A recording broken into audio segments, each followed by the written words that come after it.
Welcome to Why Though the Podcast. We did it. That was amazing. Hello, Destiny. Hello, Lizzy Acker. How are you? I'm pretty good. How are you? I'm doing all right on this fine Monday that we are recording, the Monday before Thanksgiving. It is the Monday before Thanksgiving. And you know what? Like, over the weekend, I went to a Friendsgiving, quote unquote. And I was like, wow, it's now that it's been Thanksgiving, because now it's over, because that happened. I mean, I still will celebrate regular Thanksgiving, but it's the winter holiday season. Yes. I do always wear a Mickey Mouse Christmas sweatshirt, but I'm now actually wearing a Mickey Mouse Christmas sweater. I love that. It's very festive. And if you want to see it with your own eyes, you can go to Oregon Live's YouTube channel, where we post a video of us doing this very podcast every week. If you want to witness us with your eyes and also your ears, I recommend. We're pretty cute. Yeah, we've got good outfits. Usually it's Destiny, as usual. She looks good today. Thank you so much. But I am wearing a cool sweater. And I did finally take down my Halloween decorations and put up some little snowmen. Wow. I also am going to put up some new Hanukkah clings, because last window year, clings? yeah, window clings. I thought they're kind of funny and cute. Yeah. And last year I put some up, and then as the holiday, as it was far, far away from the holiday, I took most of it down except for the word happy and the candles, because I liked it. But then, the other day I was like, you know what? I'm going to look at these window clings that have been up for a year, and they get baked on there. There were a lot of little fruit flies. Oh, dead. I took them down and I ordered some more. Graveyard. Okay. Yeah. Just a pro tip: if you've got window clings up for a year, you might want to check on them. Yeah. Or maybe it's like a good bug trap. I don't know. Maybe. That's interesting. We haven't put up any decorations yet. We usually get a little tree for the front window, where I'm a live tree person. And thankfully my roommate's also a live tree person, so I appreciate that. We haven't done any of that yet though. But very exciting stuff. I'm here for a decolonized Thanksgiving. I always donate to NAYA. Okay, great. Organization on Thanksgiving, and then get together with my loved ones and eat a lot of food. Yeah. So that's basically all it is. Yeah, we do land acknowledgements. My dad's gotten pretty into it, and we, talk about our settler colonial past and what we can do to acknowledge the people whose land we stole. It's honestly the least we can do as we get together and just practice. The most gluttony we're probably going to practice all year. I'm making deviled eggs, which I love to make. I'm making a baked brie. I also just want to point out, this is Why Though the Podcast. This is Why Though the Podcast. Welcome to Why Though the Podcast. This is the podcast where we turn Lizzy Acker's critically acclaimed, in my opinion, advice column called Why Though, that comes out every Tuesday at OregonLive.com/Why Though, spelled WHYTHO, into a podcast. Yeah. And we chat about things. We talk about advice. We talk about holidays. Sometimes books. Sometimes the weather. I mean, how Lizzy is an almost Disney adult. I'm basically a Disney adult. And you know what? I think this year, what I'm going to try to do, and by this year, I mean 2024, I'm going to just try to come to terms and accept that that's who I am.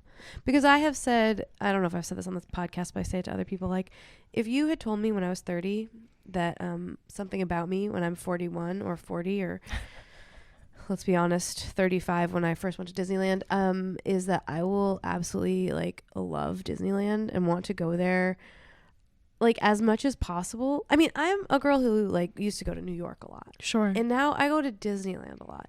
I would slap you in the effing face. I would have been take it out of your mouth. I would never be a Disney adult. Yeah. And here I am in a Mickey Mouse sweater that I got on eBay because I'm taking my family to Disneyland on Christmas. I think that's so lovely. And here's the thing. Disneyland is a fully immersive art experience, and if you hate it, you hate art. I've never been to Disneyland, but I hope to get there in 2024. Oh, yes. You gotta go. I hope to get there. I've been to Disney World once. as a She's child. from Florida, so you think it would be a bunch more of it.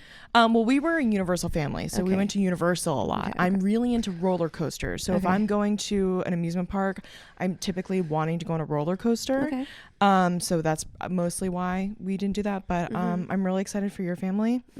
And listen, if you want to be a Disney adult, I'm into a lot of things, comic books, video games, lots of things that adults quote unquote shouldn't be into, and this is a safe space. I'll never judge you. Yeah, I know that it's problematic, don't get me wrong. Like, if you want to tell us how problematic it is, you can text Lizzy you should text me about it. I mean, if you want to absolutely tell me how wrong I am, just text the word advice to 503 nope, let me try that again.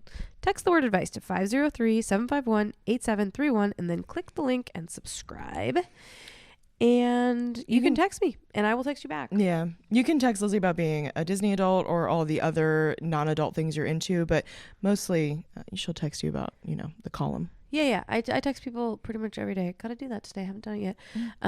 About all kinds of things, just, it's kind of like if you like to follow me on Twitter, but aren't on Twitter anymore, like me, I'm barely on Twitter. Yes. I guess it doesn't even exist anymore. Yeah, that's where you'll get that daily shot of Lizzy Acker. I do miss Twitter. I know. There was a time. On the other hand, you know what? I was thinking the other day, like I used to think in tweets. Like I would even like not purposely, but I would be like just going through my day and be like, oh, that would be a good tweet. You know what I mean? Like thinking in tweets. That does not happen to me anymore. I don't have that like, oh, that would be a good tweet. None of the other platforms have really like spoken to me, and I and Twitter now is like, it's not only like a cesspool, but it's just not as good as it used to be. Absolutely. So it's like, I just don't have that feeling anymore. Weird. Maybe good, Yeah. A little social media detox in a way. A little. We're not really detoxing. Yeah. Let's be clear. Let's not get too serious about it. Yeah. Okay. Well, we do have a question from a reader. Yeah, we have some advice if you're ready. I am ready. It says, Dear Lizzy, why though? Thanks for the shout out to the column. To the column. Yep. If you could hear the yelling, screaming fight happening inside of my head right now, you'd leave the room. Illustrative. I appreciate that. So I need someone to help me sort this out. We've got an international guest coming soon to stay at our home for a week-long visit. I've never met this person and likely will never see them again. They're visiting due to a work event hosted by my spouse's company. There may also end up being a language barrier, though we've been told their English is good. How much am I supposed to clean and cook? My spouse is happy with whatever I can contribute, time-wise, and isn't pushing. But I'm struggling between my lifelong custom of being a great host and knowing that I can't do it all and really don't even want to. There's a slight possibility this person could stay at a hotel, but the cost to the company will make it so we end up losing money on the event and would make logistics harder as we don't live very close to any good hotel options. We would still have the task of feeding them basically every meal. I really want to just chill out about this, but can't seem to. Even just writing this out is stressful. Help!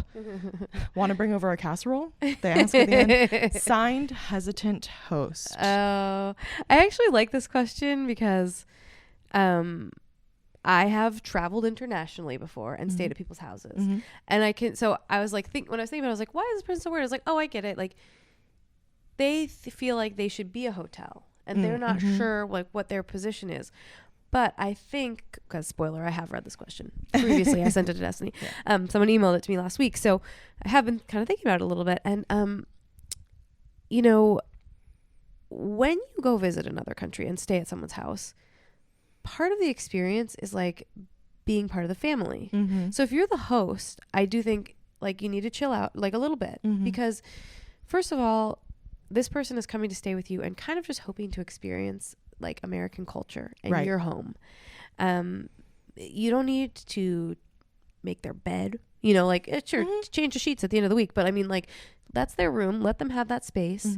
Don't worry about, keep your house sure clean, but like you don't have to like be scrubbing the floors every day. This isn't a hotel. It's somebody's house. And that's like the benefit of it. Also, I mean, you do not have to be cooking full meals for every meal. I would say get some toast for breakfast, find out what kind of coffee they like or whatever.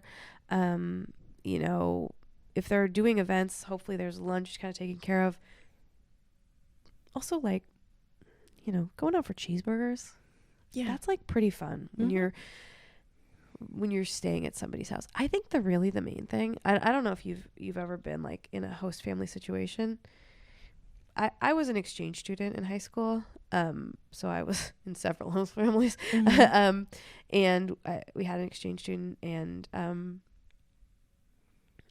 we've actually had multiple exchange students when I was a kid. But going from my experience of being, I mean, I was a child, obviously, this is an adult, but the real thing that you want is like a little bit of relaxing time in your own space, mm-hmm. especially if you're only in another country for a week. You are so jet lagged. This person is going to be exhausted.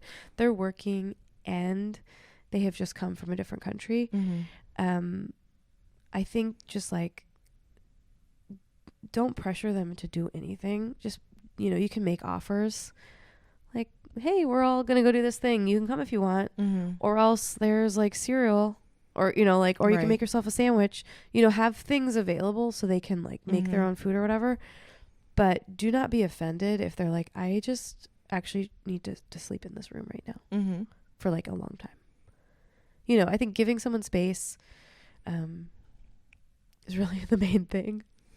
Yeah, no, absolutely. I haven't been in a host family situation, but I did travel abroad, and I lived abroad for like 6 weeks mm-hmm. in college, and I lived like basically 3 blocks away from the German campus mm-hmm. in apartments.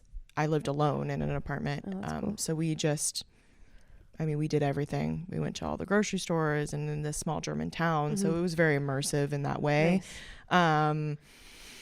And that stuff, that to me was the best part, was just observing and doing all the things that I was in Germany, so normal German people do. Yeah. And the language barrier, I was learning German at the time, mm-hmm. so my German wasn't great. Mm-hmm. All German people say their English isn't great, and then it's like flawless. It's so absurd. They'll be like, oh, I only speak a little bit of English, and they'll be so good. I'm like, I only speak a little bit of German, and it's like so bad, but they're always so nice about it.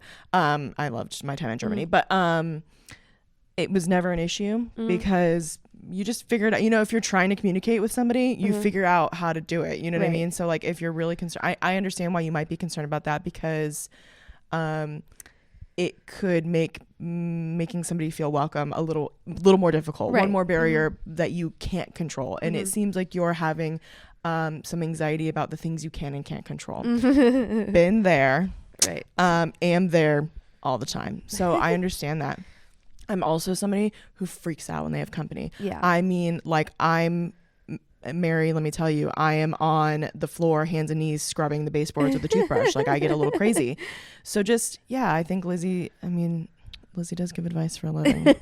But I think she's right. Like, I think you need to take a breath and understand that this person is an adult. They're a professional who works with your spouse, who's going to understand that this is a home that somebody lives in, that they are privileged to be able to stay at because they don't have to pay any money. The company's not paying any money. They understand what the gig is. Yeah. And that you're going to have things available for them, but also like maybe get your favorite takeout places menus and make them available, and like let them know, hey, if you want something, here's how you can do that. Mm-hmm. Or if that's too much for them, we can do it for you. If you want to look through this, we can do it for you. Right. Stuff like that, to give them a little bit of autonomy, mm-hmm. or like Lizzy said, make things available to them.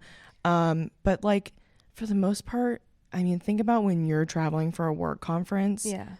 All I'm thinking about when I'm sitting in that like hotel boardroom or wherever I am, mm-hmm. I'm like, I would love to be in my hotel room right now. Right. Which is your house room. Uh-huh. Like, I just would love to be in a space where I can just be a little lump because mm-hmm. I've traveled. Yeah. I'm tired. I'm probably hungry. My brain is working overtime because I'm tired and I'm doing work. Yeah. And I'm in when you're at usually an event, those are long days where mm-hmm. you're meeting lots of people mm-hmm. and so I think that because you're concerned about being a good host, whatever you do, the peripheral clean that you do on your home will be immaculate. I'm very certain because you're so concerned. I know that it's going to be clean in there. Mm-hmm.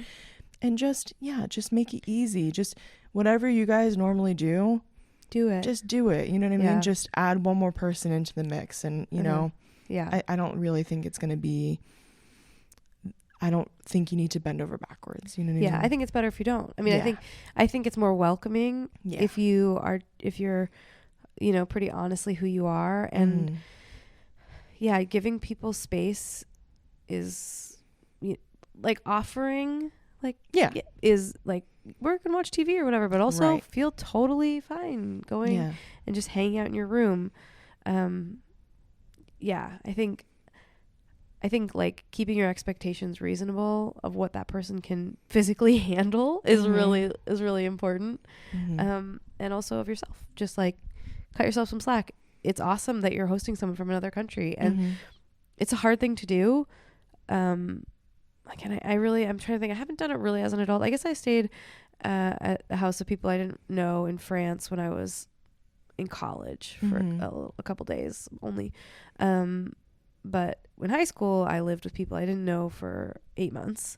I basically lived in 2 different places, 2 different houses. And is this when you were in Africa? Yeah, I was in South Africa. And so, you know, it's different being 16. Yeah, but for sure. The things I appreciated when they happened were some autonomy. And especially at the beginning, man. The first week I was there, it was so intense. Because I was so tired. Like, it was lots of intense things happened, but also I was like at a level of tired. I remember, this has nothing to do with anything except that we went to the zoo in Johannesburg.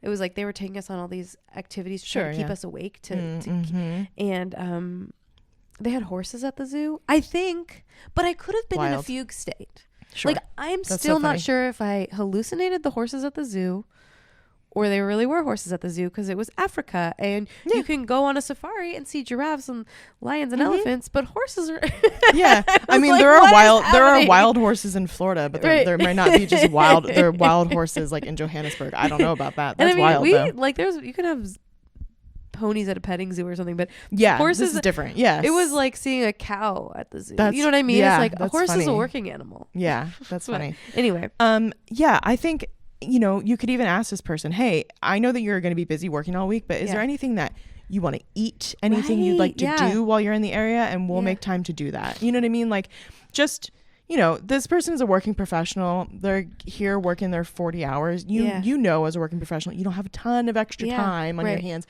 So if there's one place, if they're like, oh, you know, some places are obsessed with American culture. Other places do not care.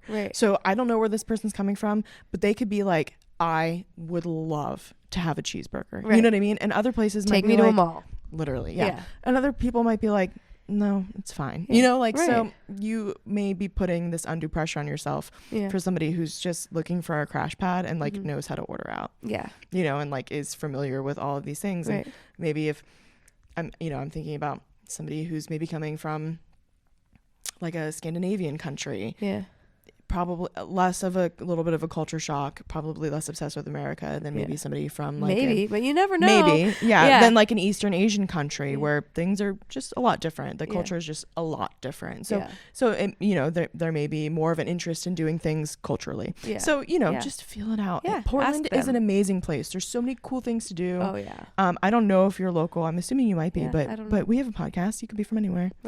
So Lizzy's syndicated. You could be from anywhere. You could be from anywhere. But if you are from Portland, you know, maybe offer to take him to Powell's or like get a slice of pizza, or like just go into the city for you know, a day. Take him to the Lloyd Center. It's really weird over there now. There's lots of really cool businesses over there now. There's ice skating. I think they got their Christmas tree up.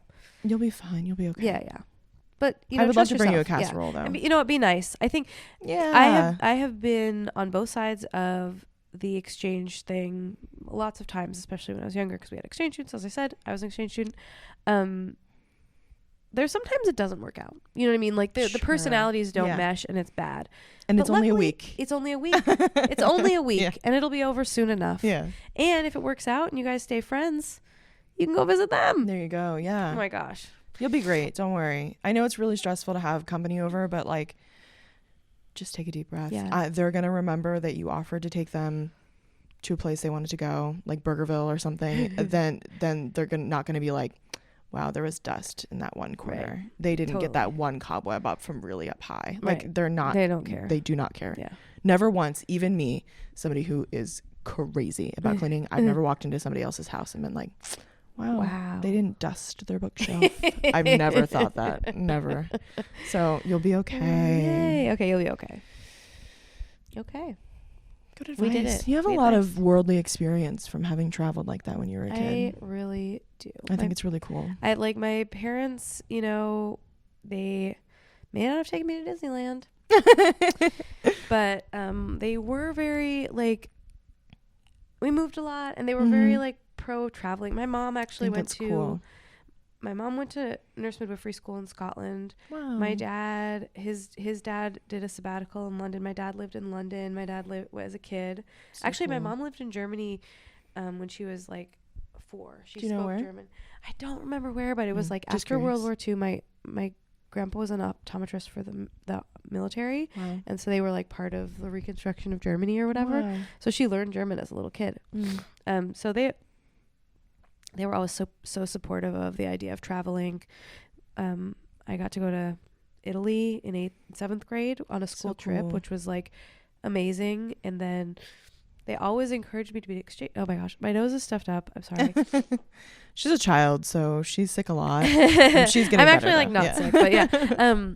I was sick. So they really encouraged me to be an exchange student. My favorite cousin, sorry to all my other cousins, you know who you are. No, she was an exchange student. She was older than me. She was an exchange student in Belgium. And so they were always like, and I was like learning French. They were like, you can go to a French speaking country. And then I got really mad my sophomore year of high school about lots of things I don't need to get into, but someday I'm sure I will. You know, just disillusionment. And also being 16 is hard. Yeah, I was 15. I was 15. 16, and I was like, F this. I don't know why I'm saying F this a lot. I know we're allowed to say the real word sometimes, but I'm going to Africa. And I applied to be an exchange student. The only country that AFS I could go to, because I was only 15, was South Africa. I wanted to go to Ghana. My friend ended up going to Ghana. And I was part of this pilot program that was just, there were just 6 kids from the United States we were the second group of kids they'd sent to South Africa after apartheid ended. Laughing because I remember a friend of mine, like at the time in Corvallis, this girl was like, "Are you going to live with an African-American family?" And I was like, No. They're just African. They don't have African American people they actually do. Yes, but no, I'm not living with an African American family. That was very cute. That was a real Corvallis. Yeah, sure. Because we didn't want to say black. So. Right. Yeah. That's the 90s for you. Yes. Yeah. I mean, still a little today. Yeah, definitely. Yeah. But anyway, amazing experience, and hope to God my child doesn't want to do something like that. It was terrifying for my parents, and I was gone for 8 months, and that's a long time. I came home after a violent incident. My family didn't travel, didn't have the opportunity to travel, so my mom really wanted me to. So I've been around to some places around Europe mostly, and which has been really fun and great, really fun, and I love it. And when I was in college, I then was an exchange student in Scotland. I picked the easiest possible country and got terrible grades and had a great time. Yeah, I had so much fun in Germany. I mean, my grades didn't suffer, but I did drink a lot. Yeah. Basically what I'm saying is I just drunk. Same. I mean, Germany knows how to drink. That rumor about them, it's a rumor. Europe, a lot of places in Europe, like they go hard. I mean, sure do. In Scotland, a lot of the kids that were like, I was 21 and 22 when I was there. They're way better about drinking than we are. They're like, because they've been drinking for so long. They were drinking a real lot, and they were like 17-year-olds. Yeah, but I just feel like in some ways they are, and in some ways they aren't. You should read this book, Shuggy Bane. I just felt like they were like, I don't know, like I felt like we were like blackout, you know what I mean? Like we would wake up the next day and we were like non-functional, and they were like fine. Yeah, like they're used to it. Yeah, you know what I mean? Like this is like part of the culture. Like we were out like partying because this wasn't really part of like what we normally do. So all the exchange kids were just like one day I was like too hungover to go to an excursion in the Black Forest, and everybody knew why, but nobody would say. Anyway, I spent a lot of time. Well, even when I was in South Africa, as a 15 I applied when I was 15, left when I was 16. I turned 17 while I was there. There was no drinking age. in South Africa. Maybe there is. I don't know. Not enforced. Certainly not. Not talked about, clearly. Yeah, like we would be out at a mall and like served alcohol. Wow. And before I went there, was not a drinking person. I was the real, like, I am the designated driver. Mm-hmm. You know, like, sorry, I shouldn't be mean to myself. I was just like in high school, I didn't drink in the United States. Uh-huh. In Johannesburg, slightly different story. Yeah. And I also learned a lot because I was like, oh, I get it. I was pretty miserable, very homesick, and felt really, you know, I was a white person in a lot of situations where I was the only white person. Yeah. And that was an the alienating shift to feel experience. like a minority when you've never felt like a minority. Right. Yeah. It's wild. I mean, people were touching my hair. Yeah. You know what I mean? Kids were pointing at me and looking at me and sometimes, and I'd be like, look, I will drink some more. Yeah. Yeah. Anyway. Well, I think traveling is great. So travel if you can. Break? Shout out to that person that's coming. I hope you have a great time here in the States and here in Portland if that's where you're coming. Well, to end the episode today, because we did talk a little bit about our traveling, which is no big deal. You just chat with us. You're two friends on this podcast. Text us and tell us where you've traveled. Yeah. 503-751-8731 and just click the link and subscribe. You can text the Lizzy Acker. Yeah. Like really, you can text her. Right. You should be so thankful for the privilege. Do we want to do a little smash or pass situation? Yeah, let's do a smash or pass. Yeah. If you're new to the pod, first of all, thanks so much for listening to us just chit chat and give some advice. Also, this is a segment where we talk about things that we like, aka things we would smash, and then things we don't like, things that we would pass on. Yeah. Sometimes they're deeply personal, and other times they're kind of silly. Yeah. I have a little bit of a silly one. Oh, let's hear it. All right. My smash for this week is a new game. It's an indie game. Ooh. It's called Dave the Diver. Ooh. And you play as this I'm fat, so I'm just gonna let you know I'm describing this character as fat in a non-fat phobic way. He's so cute. He's this fat little guy. His name's Dave, and he's like, this is a kind of pixelated looking game. It's on the Nintendo Switch. He's a little diver, and you go down and you like catch fish, and then you run this little sushi restaurant. It's very cute. It's very zen, very wholesome. I like to play a couple hours of video games when I get off of work just to like wind down before I do my chores or like whatever. And this was a great game. It was on sale and it was cheap, and I would pay a lot more money than I did pay for it. How much did you pay for it? I paid $20 for it, and I would pay like $40 for it. Amazing. And I love supporting small indie games. That's cool. What's it called again? Dave the Diver. Dave the Diver. We'll link that. Yeah, that's very good. Love it. Love it. You got a smash for this week? Yeah, you know, I frequently smash different books, and I was thinking I'm currently in 2 book clubs, and I just want to like smash the idea of book clubs. I've always wanted to join one, but I'm like a little afraid. Well, you can just make one.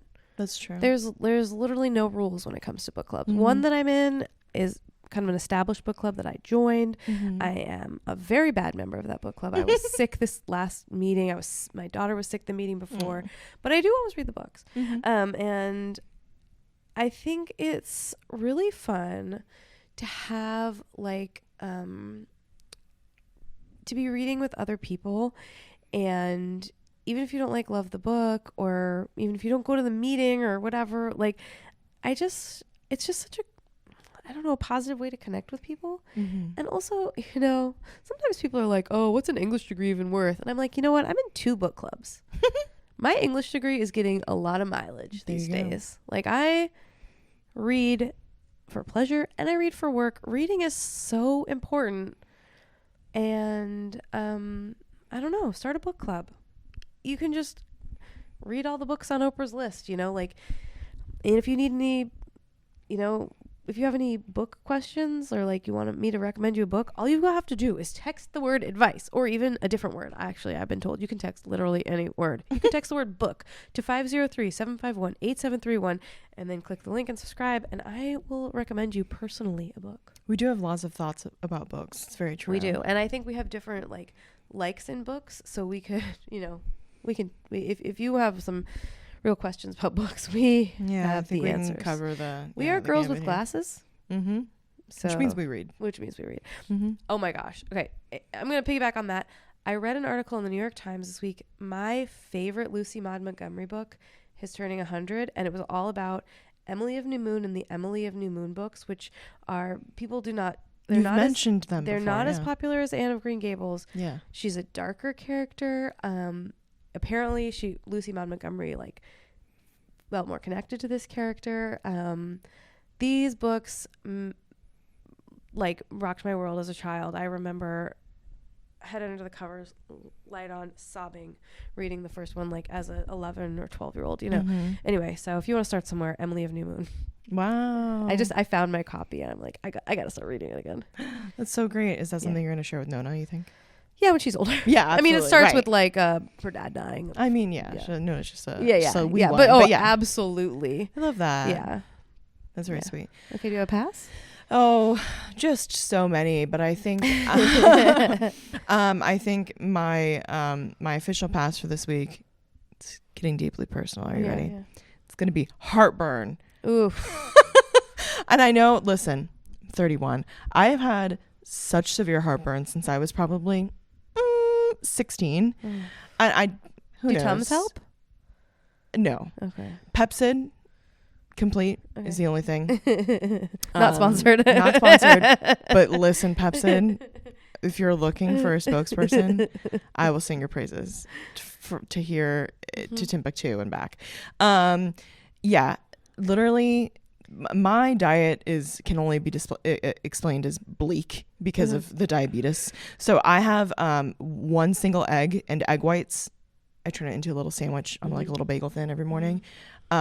That single egg yolk gives me heartburn every day. I'm so sorry. Every day. That's a real bummer. It's a real bummer. And you say, why don't you just not eat the egg? Well, there aren't very many other options. So sometimes you gotta have some protein, as I tell my child. Yeah. Sometimes I just have a protein shake, but sometimes you just want a warm breakfast. Sure. Yeah. So maybe it's overall gastrointestinal issues, but having heartburn at now 31, but at any year prior to this, you can imagine me saying that having heartburn at age whatever, not the business. Yeah. I have to say that I've only really gotten heartburn when I was pregnant and hated it.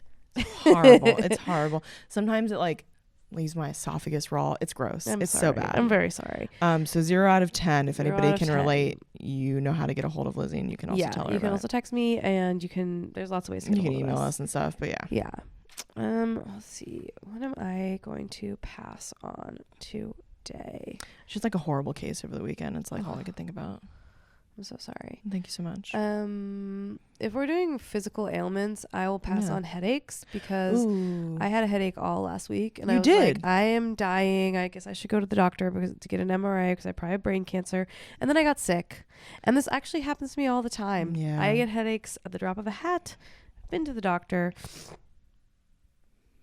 Haven't gotten an MRI. Hopefully I don't have brain cancer, but then I got sick, and I was like, oh yeah.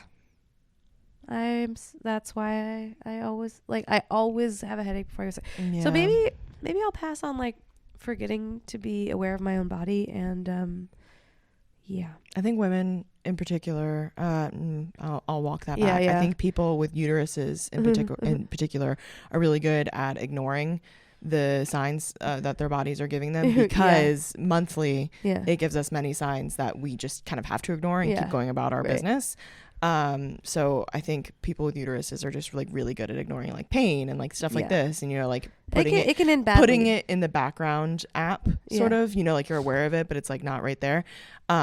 So and then you forget, and you're like, why do I feel like this? And all of a sudden maybe you'll start your period, or you'll get sick or whatever, and you're like, why does the world feel like it's falling apart? Oh, and then that's why. Oh yeah, I'm menstruating. It happens to me all the time. I hate that. About that. I remember, this doesn't happen to me that much anymore, but I used to maybe quarterly, once every 4 times a year, I would get really, really emotional, really upset. I mean, I was in kind of an unstable relationship, but it would be I would be oh, my relationship is falling apart. This person hates me. They're not. I would end up walking around San Francisco all night, just very stressed out. I even tried to convince a doctor to prescribe me Valium. Luckily, it was a doctor who was like, have you considered meditation? And I was like, go straight to hell. But yeah. Anyway, and then I would get my period.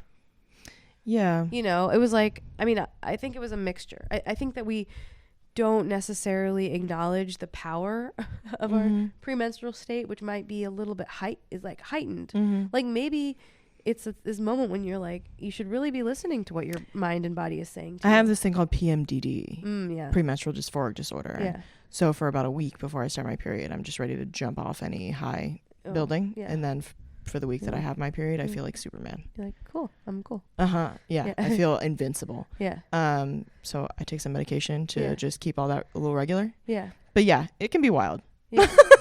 Yeah. And the way that you're like taken aback by it every time. You're like, this is it. Right. I'm going to die. Yeah. Like, and then you're like, oh, no, I'm this actually happens. like falling apart mentally. And then I was like, oh, no, you're fine. Embarrassing. But on the other hand, I think there was like this huge effort by people in my mom's generation to be like, it's not a real thing because men, no offense, but offense, the like hysteria of it all. Yeah, like made this, they were like acted like women couldn't do anything because they were too hysterical or crazy or whatever. When in fact, like, I would have liked to know as a young person that this might affect me. And also just like be able to harness it and be aware of it and be like, okay, I might be feeling really upset right now. And instead of completely discounting my feelings, let's interrogate them and think about what's going on. Like, I really was in a terrible relationship and could not trust my partner and probably should have left them long before I did. Yeah. In a very physical and real sense. Almost in the other way, instead of chalking it up to, I'm just being sensitive because of this. Yeah. It can also work in your non-favor too. So trust your body, y'all. Trust your body. Why though the podcast? Trust your body. Why though the podcast? Trust your body. We're not doctors. We're not doctors, but we've both ended up in the hospital before. So yeah, be as feral as you'd like, but don't blame us either way. That's the advice for today. Okay. Well, happy Thanksgiving. Yes, happy Thanksgiving. Let's be grateful. I'm grateful for so many things. I'm grateful for so many things. I'm grateful that I get to do this podcast with you, Destiny, and Thank see you you in so real life. much. And it's so nice to have people. I'm grateful for our listeners and our viewers and our readers. And sometimes the world feels like it's ending, but it's really awesome to have like real connections with human beings. I agree. And I'm going to be so grateful for the probably 6 whole eggs I'm going to eat in deviled egg form. So deviled eggs are truly one of the best creations. I agree with you. Well, thank you guys. Thank you so much. We hope you have a lovely holiday and we'll see you or you'll hear us again next week. Bye. Bye.